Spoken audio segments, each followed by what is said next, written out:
Hi everyone, on Friday, August the 1st, the start of the new month, the fourth day at glorious Goodwood, another fascinating card, decent ground conditions. The weather forecast just looks cloudy at the moment. Obviously, it can change. We saw on day one at Goodwood how the weather can change dramatically. It rolls in over those hills. Anyway, we start off with our daily nap, sponsored by Priced Up Bet. This goes in the opener at 120.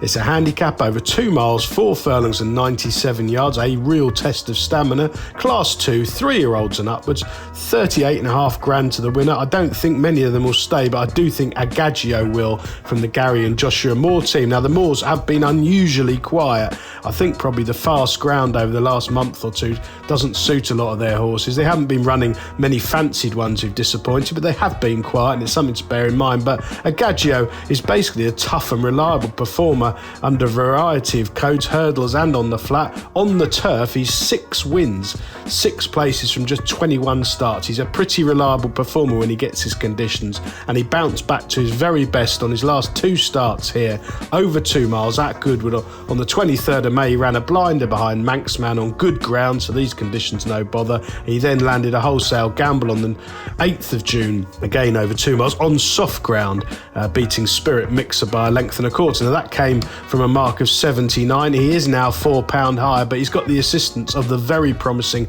Ashley Lewis, and I think the Moors have been saving Ashley's claim. He's still able to claim 7 for horses they think are plotted up, basically. They've been sparing in their use of him. He's a very, very good jockey. He won't be having that claim for long. He's very much one to keep an eye on, and I think Agaggio, the extra 4 furlong trip, no bother at all. I think he'll be able to travel better. He's a finder for pressure. I suspect he'll be at him a couple of furlongs out, and hopefully he can overpower these rivals.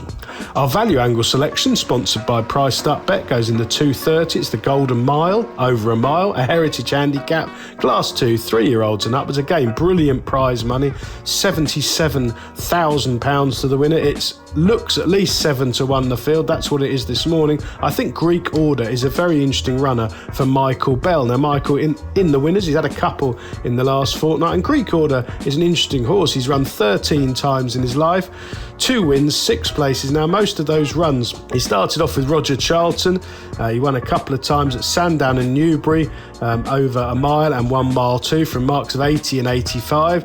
Then ran a couple of cracking races at Newmarket. He was then sold to go to America. He had 4 starts over there for William Mott. It didn't really work out one way or another. The best he achieved was 4th. So he's come back to the UK, returned to Michael Bell's after a break, and he ran an absolute screamer in the Royal Hunt Cup at the Royal Meeting, finishing 4th of 30 behind My Cloud at a big price, shaping really well.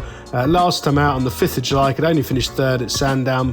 I thought he probably paid the price there under Ryan Moore for chasing a strong gallop set by the impressive Classic from the front. He just faded out of things up the final climb to home, but he still ran really well second time back. Now, he's now got Sheen Murphy taking over in the saddle. I think he's a handicapper with upside on the turf still, and I think he'll be able to see these off. A strongly run race. I think he'll be ridden with more patience on this occasion, and hopefully can pick them off late. Best of luck on Friday, everyone. Please do like and comment on my YouTube videos. Subscribe to the channel if you haven't already, and do check out our sponsor Priced Up Bet. Numerous price pushes and enhancements this week.